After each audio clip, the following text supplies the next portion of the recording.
Come on. All right, let's try this again. I apologize for the other one. Okay, we're gonna make this really quick.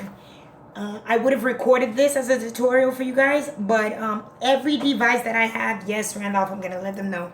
Every device I have is full right now, and I have a client coming in about 20 minutes, and I want to prep this hair real quick. So, I just wanted to show you guys how I'm going to prep the hair for the cornrows. I used this hair. It's Venus. It's expression hair. You can use whatever brand you want. I use whatever I find. So it's pretty long. And this is a young lady, so I'm not going to do it, so that it reaches the back of her thigh. I'm going to take the pack and cut it in half.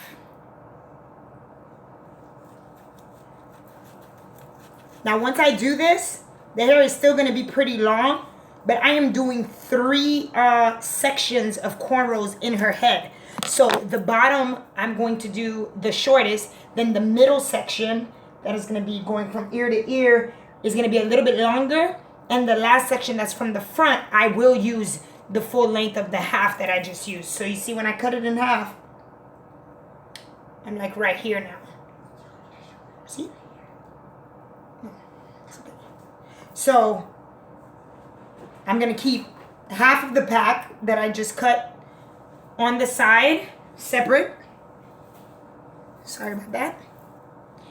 And then this one I'm going to cut again because it's super long. These packs are about twice the length as of regular braiding hair. Of course, somebody's calling me. Oh, it's my client. I'll be right back. 1 second.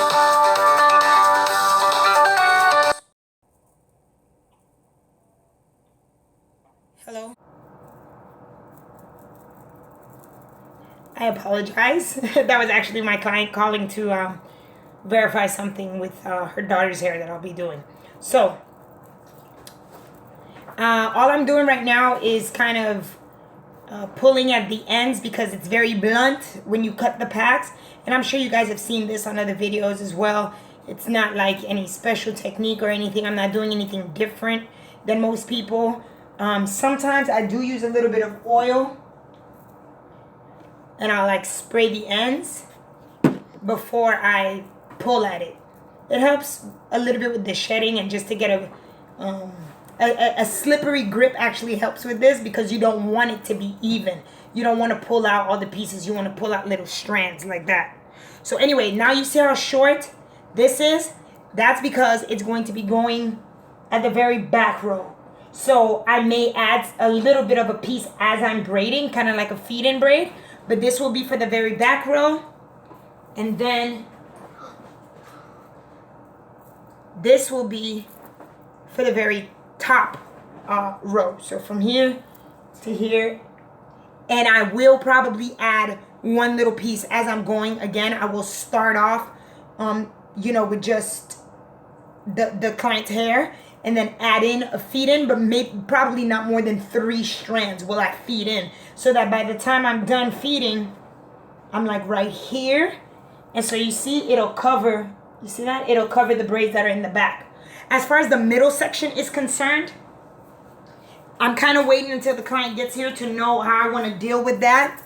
With the middle, because everybody's head shape is kind of different, so I'm not sure exactly where I'm going to part and how long I'm going to need the hair to be. But more than likely, I'll be using this length and I will feed in. And when I say feed in, when I get to the bottom of the braid is when I'll add a few more pieces as I'm going, and the loose part, because these are cornrows now. So when I get to the loose part, I'm going to add a few more pieces just so that that middle section covers the back. We're not doing a layered type look. We just want all the braids to be kind of even. They may be a little shorter as we go up, but not significantly shorter. And that's how I'm prepping the hair. I'm going to, my assistant is here. Come. And I'm pretty much doing, Harmony, the game is over. My girl was balling. Can they see you? All right. See, turn around so I can show them what I'm talking about. Okay. So you probably can't see. Hold on. There we go. You see how everything is the same length? I did these way too long. I didn't mean to do them that long. But this is what I'm talking about. There's a row underneath. So this is her first row. And then the second row covered. And for this client, the third row is going to be probably going back. It depends. If she's thinning on the edges, I may do the same thing I did with Harmony because I wanted to give her edges a little bit of a break. So I did this one going back, but this one going to the side. So this is the third section. And that's what I'm going to be doing. And as far as separating, right, Harmony? You're going to help me separate? Yes. I know you guys can't see her fully. But as far as separating is concerned, I know what kind of size braid I want. So I'm going to go ahead and start laying them out. And I probably won't use any bigger than this. And if I have to feed some in, I'll take a little bit more than this and then split it. So I'll start with this piece.